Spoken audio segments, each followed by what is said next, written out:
Welcome to the Uzima Health and Wellness Podcast. So tell me now, you are in New Orleans. In New Orleans, finalizing arrangements and housing and those kind of things. But I start June 1st. I've signed a contract in December, give them 6 months notice in Los Angeles. But I'll chairman of the Department of Psychiatry and assistant dean for diversity and community engagement, LSU School of Medicine in New Orleans. I was chairman at Wake Forest, and I had friends then who said I may have been the first African-American chairman of the psychiatry department in this region of the country. So definitely trying to make sure that the things we do that are important for African-Americans in psychiatry and mental health, we have some leadership and people in leadership roles in these hugely important southern states. So very proud of the opportunity.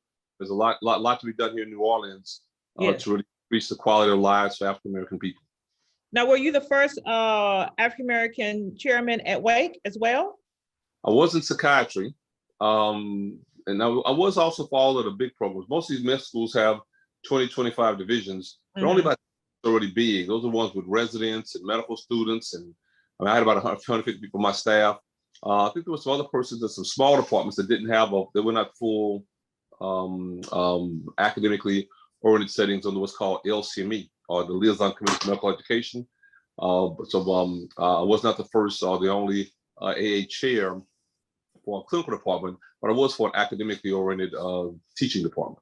Oh, wow. Oh, wow. Well, the NO is going to welcome you, and I can't wait to find you. And we're going to have some beignets, because I love beignets. This doctor likes beignets. So just so you know. Listen, I bothered you this Sunday, and I appreciate you. First of all, I'm Dr. Kendra Outler, CEO and founder of Uzima Health and Wellness. And I want to thank you for always supporting this project.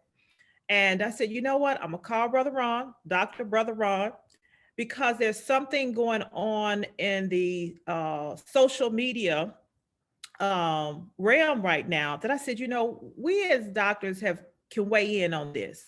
We can weigh in on this.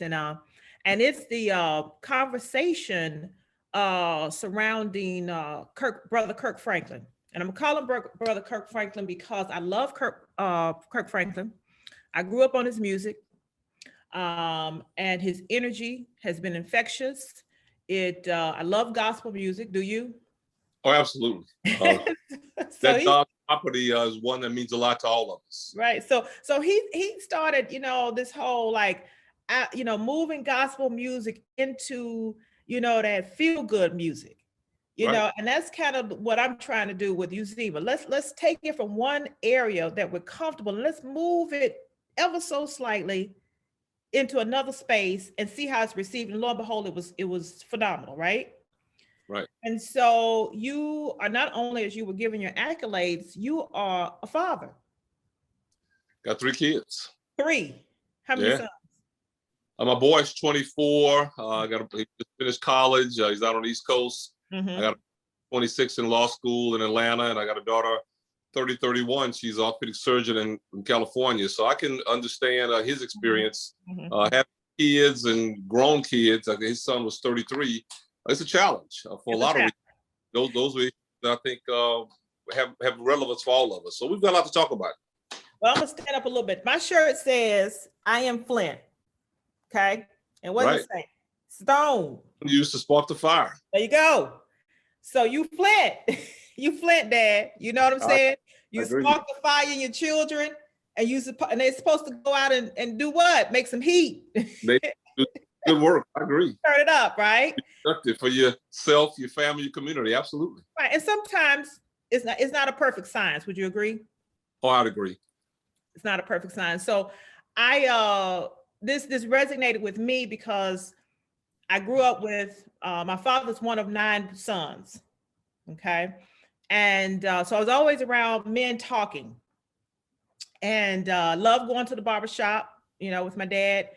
And so it resonated with me to say, wait a minute, Steve Harvey and Kevin Hart and Ricky Smiley, all of my favorites, are coming out and supporting and saying, wait a minute now, I'm a father, I have sons, I want to weigh in on this conversation, and there's some words that they're floating around that I think as a psychiatrist, I said, let me ask the doctor and see Right. what you think, not only as a doctor, but a father, and say, comment on these words that I'm hearing, not so much as the interaction between Kirk Franklin and his son, but this is an opportunity to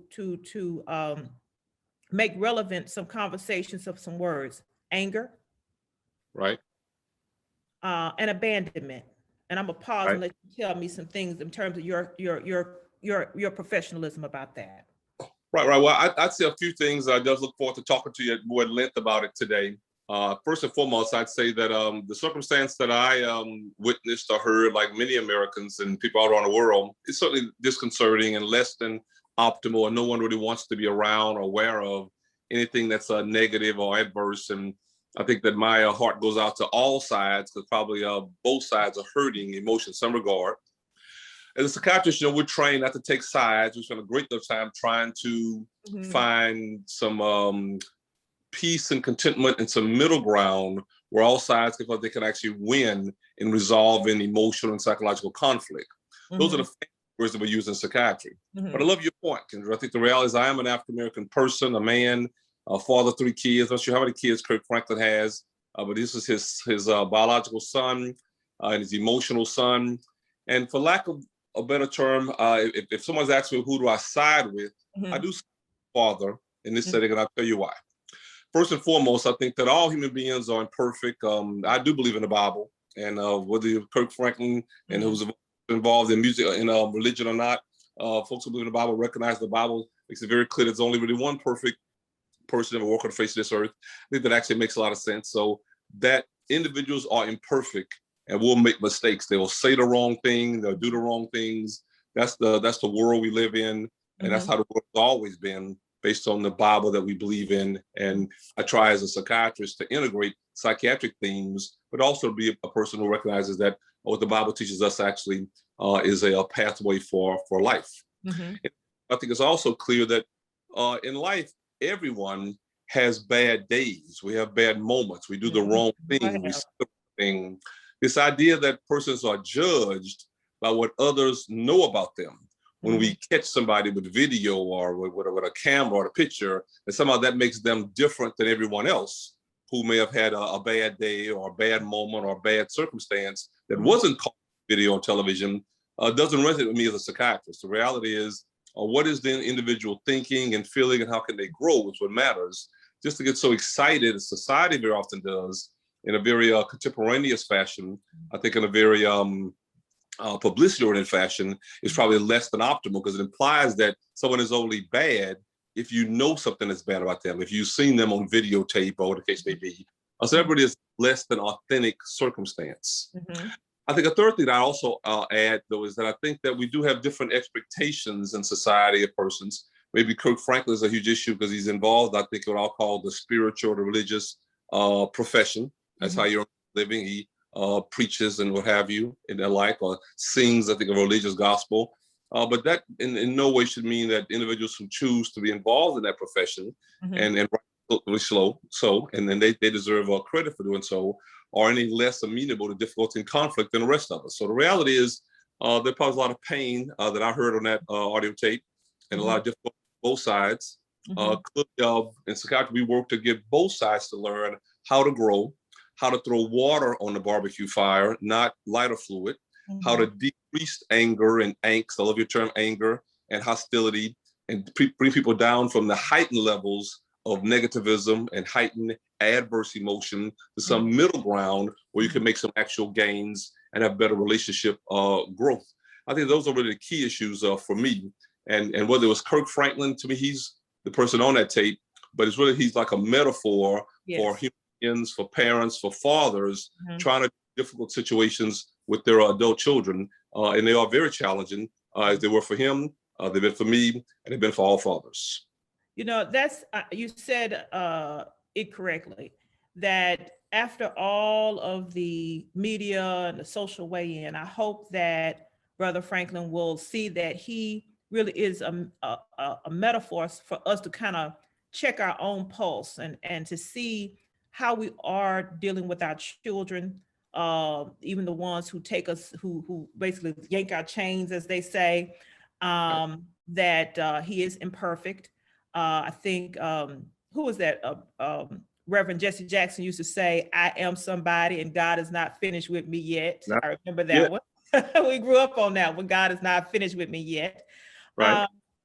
I want you to, for us who cannot get to psychiatrist or even to make the move towards counseling, there is something in psychiatry called personality disorders.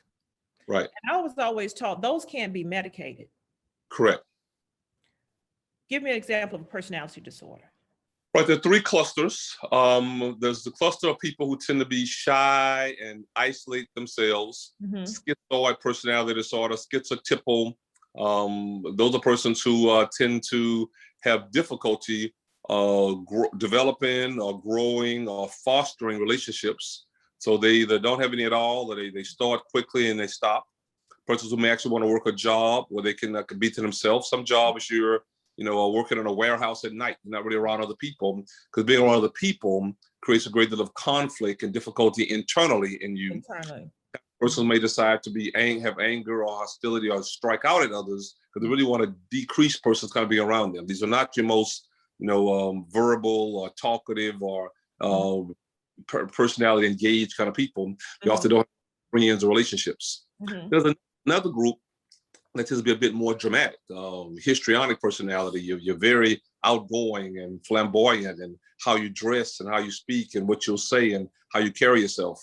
There's narcissistic personality disorder, where people unfortunately sometimes are overly independent and they just focus on themselves and they're a bit more, only about me, and I'm a bit more selfish in some regards. And other persons who may be antisocial personality disorder, where you may be involved in conflict, even if at times violent conflict, and maybe you take advantage of the rights of others and you abuse them in some regard. The third group is a bit more we call dependent. There's a dependent personality disorder. There's a obsessive personality disorder, where you tend to need others to do many of the primary basic responsibilities, I think, in your life. So you're right, these tend to be personality disorders and not full axis one main psychiatric disorder. So they're not like major depression or bipolar disorder or dementia or schizophrenia. They are bothersome and a bit problematic, but you generally still function. With a personality disorder, you can still go to get yourself a job and pay your own bills and live independently, what have you. But they don't lead to extreme dysfunction as an adult in American society or life, but they do cause bothersome concerns that make it difficult to function optimally. Let me ask you, do these personality disorders, can they start to take shape in the teenage years? If you've had this child that, you're like, they got a personality.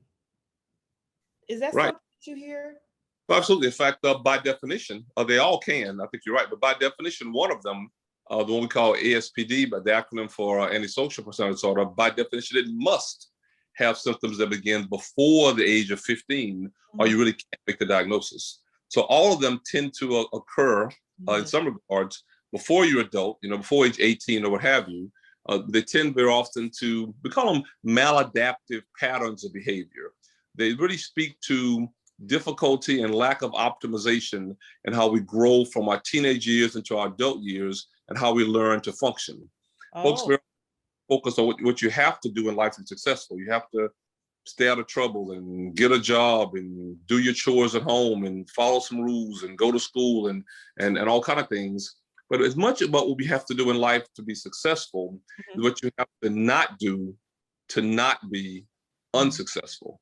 How you avoid the bad things that get you into trouble. Not just the ones that get you into trouble where you lose your liberty when you get arrested and go to jail or prison, but ones that get you in trouble where your family doesn't want to be around you much. You don't get invited to Thanksgiving dinner, and where you can't maintain a relationship with your friends, colleagues, and where you can't keep a job or those type of things. And you have maladaptive patterns of behavior. There's so many components of how you act that other people just don't really accept regularly. People just kind of get away from you and lose friends, and you lose the ability to build the kind of group friendships that most of us need to succeed emotionally in life. So those type of maladaptive behaviors, again, you're the person that people, that the family like, oh boy, here they come.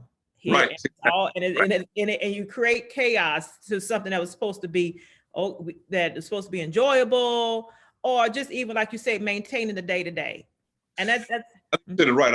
I think if you get ready to have Sunday dinner and Thanksgiving dinner, and Cousin Joe comes over, people go to saying, "Oh boy, he comes." You know that within the first 5 to 6 or 7 exchanges and talking, something will come up that Joe is mad about, or he reminds people of something that was upsetting, or he'll make grandma cry, or he makes somebody want to leave the room, or he'll insult somebody. It's always something.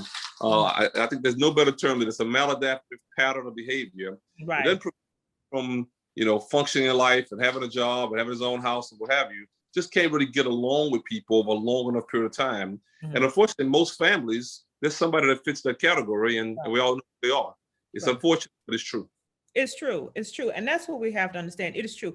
And that's what the Franklin family has to deal with now, is that you're not the only family. You're not the only family. And that's what I love about folks coming out. And I thought it was important for, as physicians, let you all know that we have families too. We have characters in our family. I might be a character in my family. I don't know. I think I'm not. But again, we all want to have that sense of acceptance. I think a very pointed question: are you seeing an increase in maladaptive behaviors during this period of COVID? And I think we are. I think that COVID has been a game changer for all of us in healthcare. You're in anesthesia. I mean, you may see more people coming for surgery because there's more conflicts and difficulty. I'm in psychiatry. I see more people coming for emotional. They're trying to deal with retribution, and they're trying to reorganize and redevelop circumstances that actually work for them and make sense. Clearly, I think COVID has brought out the worst in men who can't handle change. Been a huge change for a year now. You can't go to a restaurant. That may be one of your normal defense mechanisms. You can't go to church on Sunday. That may be one of the primary emotional relief valves you have, I think, psychologically in your life. You can't just kind of get in your car and travel, or get on an airplane and go and visit your favorite friend or your sister in Chicago because the airline travel is declining. So many changes adverse affected people. I think by definition, COVID has been an unfortunate game changer and created more stress, more anxiety, more difficulty in the lives of many people. And as African Americans, I'd go further to add that may be worse on groups that already have more difficulty, more stress. All of the George Floyd fallout from last April has made it very clear that this whole issue of trying to push groups and people to be anti-racist and try to think very aggressively and assertively about decreasing the behaviors and actions, some by the government, that have been problematic for ethnic minorities and African Americans.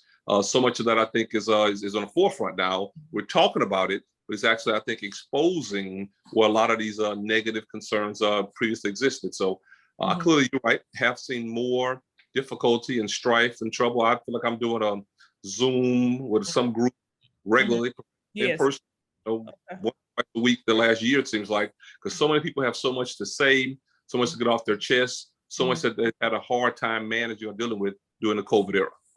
I want to explain to the audience that your specialty and psychiatrists and anesthesiologists intersect in the severest form of treatment. Well, let's say the severest cases where we have to resort to electroconvulsive therapy treatment for patients who are severely debilitated by depression and other diseases, so much so that whether it's schizophrenia or whether it is suicidal ideations even. So I always talk to my psychiatrist buddies when we're doing these cases, and I find them very fascinating that the mind can shut the body down to a point where the patient is not able to care for themselves. And that is a real phenomenon that can happen between the mind and the body.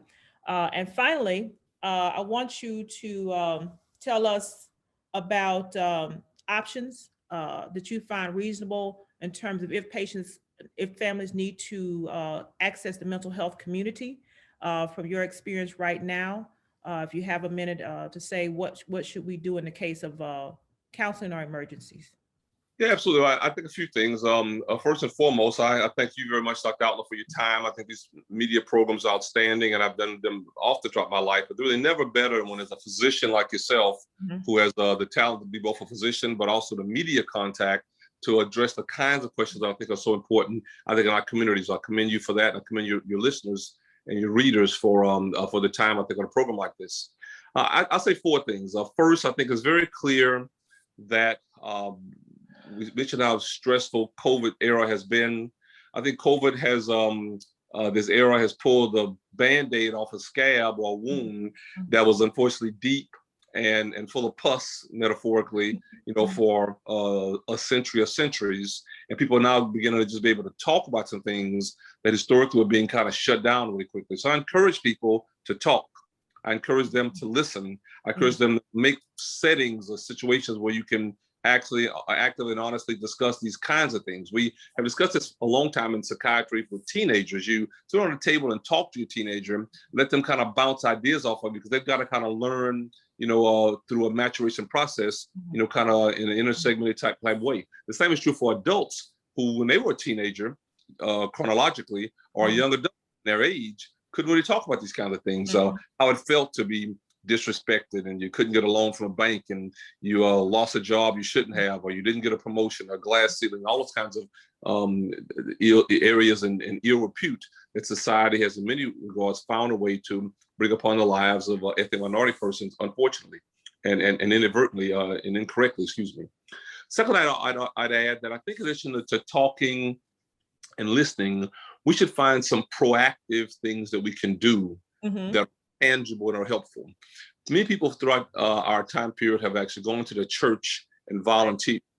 It's a great strategy that you're helping somebody else. When you go to church and you volunteer, whether you go and bring food to the sick and the shut-ins, or whether you find teenagers who don't have parents or whatever, and you give them some leadership, some development, whether you coach the church softball team and give teens a young people a chance to do something in a good way without drugs or alcohol or the bad aspects of life, I think you're doing as much emotionally for yourself as you do physically for the other person. So I encourage persons to look for some proactive strategy, something tangible they can actually do. This is a time, I think, of action and a time to do. I always thought that, you mentioned Jesse Jackson earlier, he and others historically said on Martin Luther King holiday, it's not a day to stay home and just, barbecue and have good food, but to get out and do something to really be representative of what King really represented.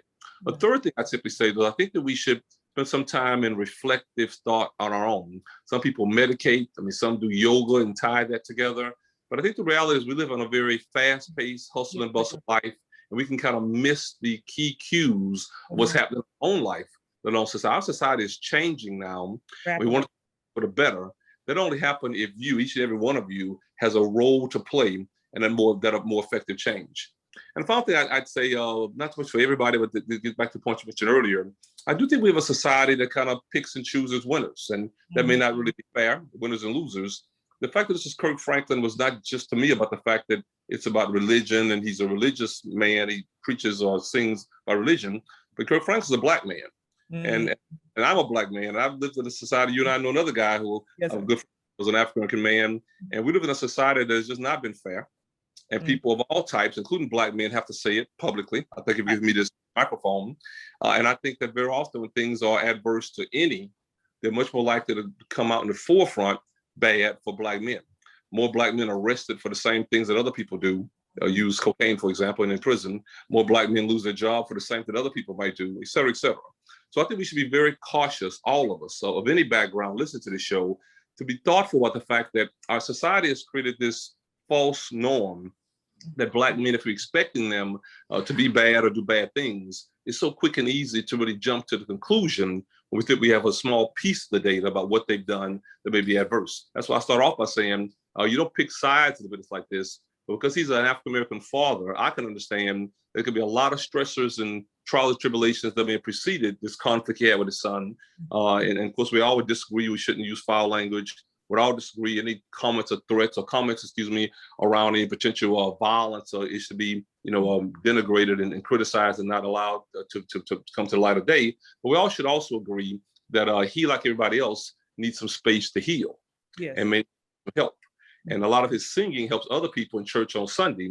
We should allow some of what we do in medicine to help him, I think, on Monday through Friday. So those were my final comments. And we definitely thank you very much for the opportunity today. Thank you so much. I'm going to let it end there on that commentary. I want you to know that I'll be back because I want to hear about your move to LSU. I think you are in a city that is very near and dear. Not that you wasn't before, but New Orleans is very near and dear to my heart. And I know that you're going to continue to do good work for us. We thank you for what you do, Brother Rahn. Dr. Rahn Bailey, psychiatrist, phenomenal, NMA, past president-elect. I mean, the list goes on. And I appreciate you. We're going to have you back, okay? Happy Sunday. Have a good day. You too. Happy Sunday. Happy Sunday. Hi, Uzima family.